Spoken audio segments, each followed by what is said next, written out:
কয়েকটা দিন আপনি একটু আপনার বয়ফ্রেন্ডকে টাকা দেওয়া বন্ধ করে দেখবেন। আই প্রমিস আপনি একটা নতুন ওয়ার্ল্ড এক্সপিরিয়েন্স করবেন। আমাকে 1 লাখ টাকা দিবা? আমার কাছে তো একটা টাকা নাই। বাবা বলছে টাকা আর কখনো নাকি দিবেও না। ঠিক আছে, আমার তো টাকার দরকার, বুঝছো? তো টাকা তো লাগবে, তো এই জন্য আমার তো টাকা খুঁজতে যেতে হবে। তো আমি যাই। হ্যাঁ, আর নাহিদ, কি ব্যাপার? আচ্ছা নাম্বার কথা বলেন আমার।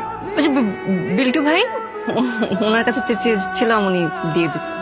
কোন দরকার? আজকে 1 লাখ টাকা চেয়েছিল, দেননি?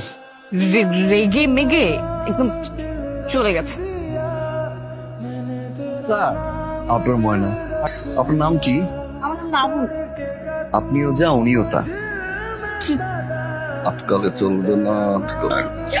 মেরে দেন মেরে দেন মেরে দেন মেরে দেন। জাস্ট দূর হ আমার সামনে থেকে। নাহি, তুমি একটা সেন্সেবল ছেলে হইয়া কি করে পারলে একজন কাস্টমারকে দিয়ে আরেকজন কাস্টমারের গায়ে হাত তোলাইতে? তুমি কি বুঝতে পারতেছো এই ঘটনায় এই রেস্টুরেন্টের রেপুটেশন কোথায় যাবে? আমি নিজেও জানি না আমি তোমায় কিভাবে বাঁচাবো।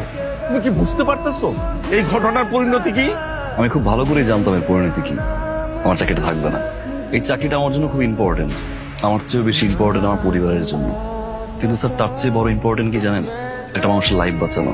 আমি স্বার্থপর হতে পারিনি স্যার, তাহলে তো স্যার আপনার জায়গায় বসে চুপ করে দাঁড়িয়ে দাঁড়িয়ে সব দেখতাম।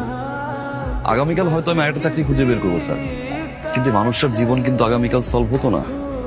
আমাকে মাফ করবেন স্যার। মালিককে বলে দিবেন চাকরিটা উনি না, আমি ছেড়েছি। এ বিল্টু ভাই, ও কোথায়?